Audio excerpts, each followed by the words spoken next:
Mr Amer Abdallah, October Red Boxing. Very nice to meet you, sir, and welcome to the channel.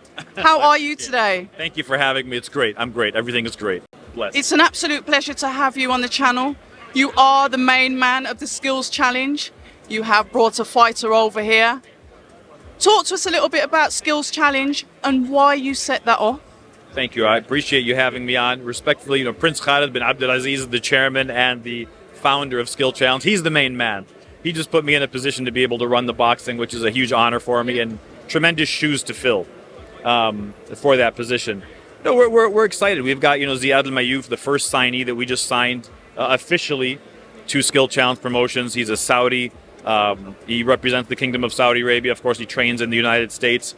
But we're very excited to sign somebody from the kingdom as our first signee. And he's got a huge future.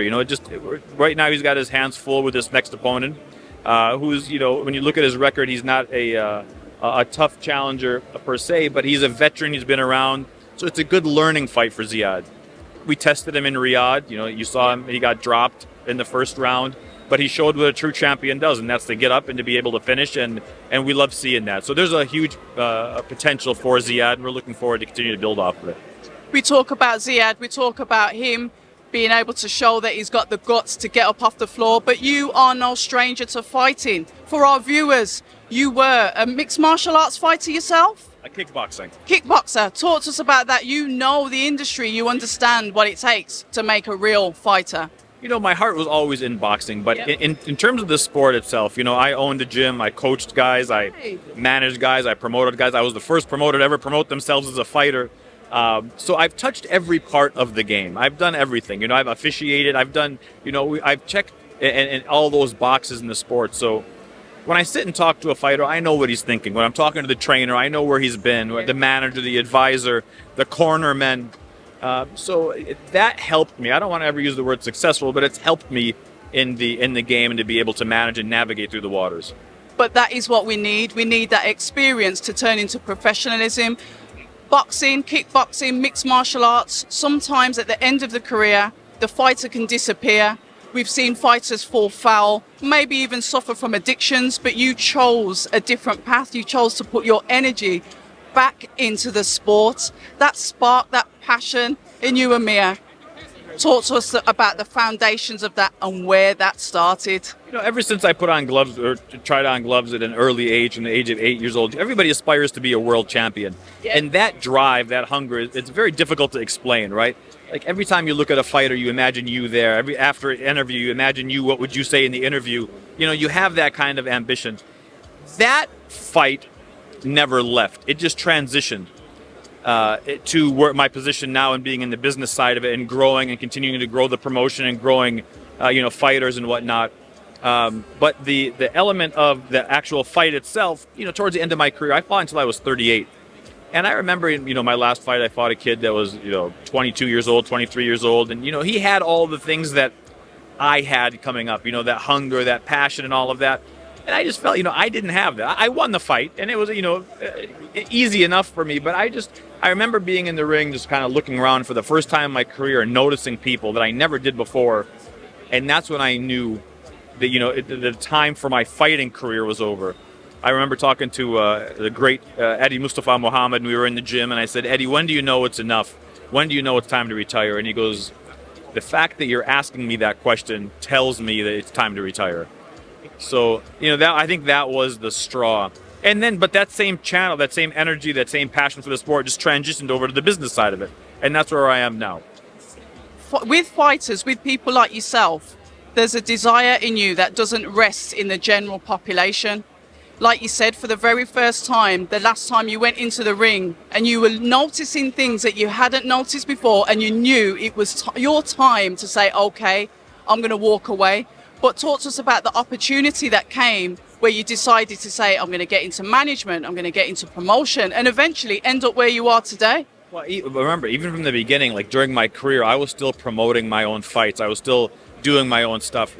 I had one fight, and that was my debut, October 20th of 2000, 23 years ago.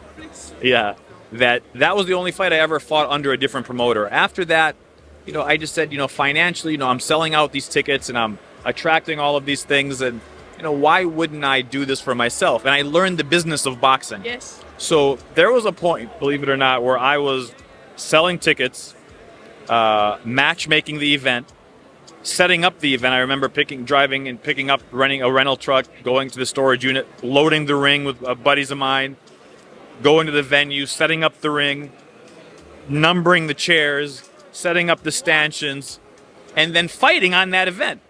So, I mean, I touched all of those parts of the game, and I remember doing that. In every single fight, I was like, man, I'm never going to do this again. I'm never going to do this again. That's aside from going through the camps. I was making the matches. There's so much going on there. So I've always touched the business side of it. But now, thank God I'm in a position where I can just focus on the business side and just kind of grow that.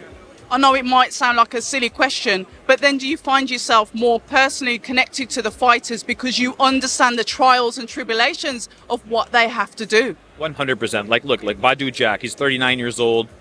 I know what a 38-year-old, 37, 38, 39-year-old fighter is going through. I know what he's thinking because I was there.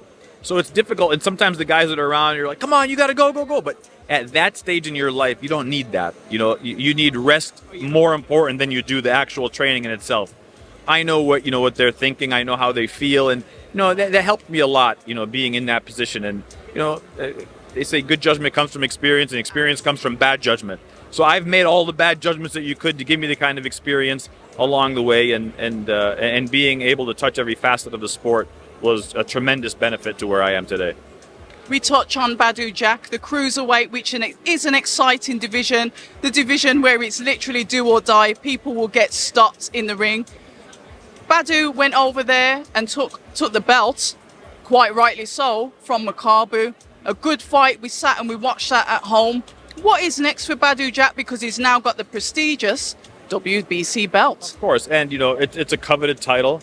Everybody's gunning for him. The phone rings all the time for all of these young, hungry, up-and-coming champions, the current champions that want a shot at the old man. And he's the great part about Badou. And if you follow Badou's career, you'll know he had some very, very unfavorable decisions. I don't want to say robberies, but I'm right there at that. Some very unfavorable decisions.